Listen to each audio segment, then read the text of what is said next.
All right, folks.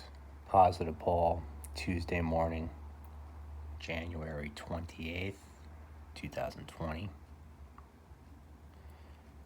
I'm going to give you some more clues concerning these Draco hybrid YouTube frauds. Wolves in sheep's clothing. Cainaanite Demon shape-shifting dogs. Now, this particular fraud here, he knows he's starting to lose it. And if you had watched the video, right when he starts to, his nose gets long, Mr. Pinocchio, he starts talking about nonsense and he starts fidgeting with his hand.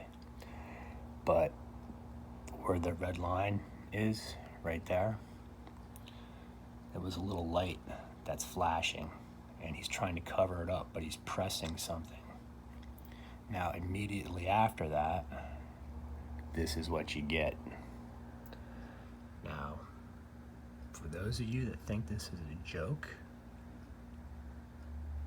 and don't think God's saints are outnumbered, you're going to learn the hard way. I don't enjoy doing this, folks.